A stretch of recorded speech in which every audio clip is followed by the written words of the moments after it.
Blue Nose Audio presents Backrush, written by Jana Deleon, narrated by Lucy Rivers and Tom Taylorson. Tidal wave. You're not a wave. You're part of the ocean.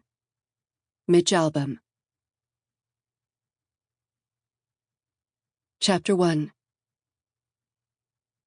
New York City, New York.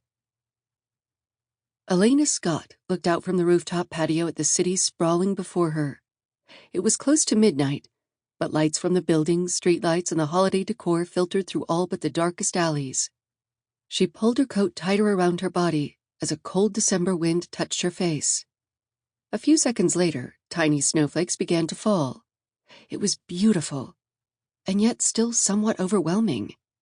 The people, the businesses, the constant rush to be more tomorrow than what you were today. Even after years of staying ahead of the curve, she was still intimidated when she thought about the vastness that was this city. And the small-town Florida girl in her felt that standing there with the glorious view was somewhat surreal. "It's getting chilly." His voice sounded behind her, and Alayna turned to smile at the attractive, well-polished man as he put his arm around her shoulder. He smelled of spice, and she knew the bit of cologne he'd applied that night probably cost more than her entire outfit.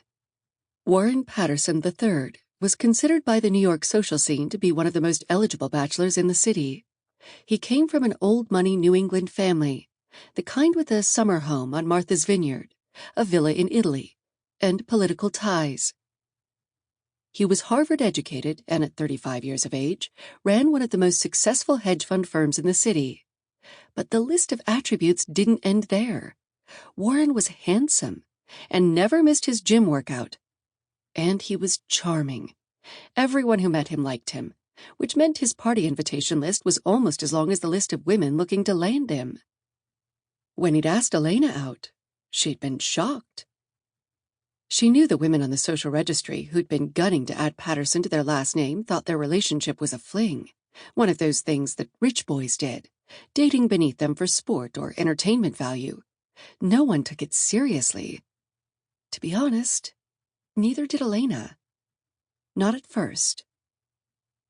But here they were 8 months later, and they'd been exclusive since that first date.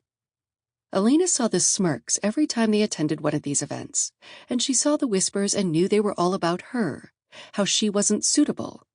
After all, she wasn't from a prominent New England family. She wasn't even from a prominent Southern family. She had no social standing, no connection. Sample complete. Ready to continue?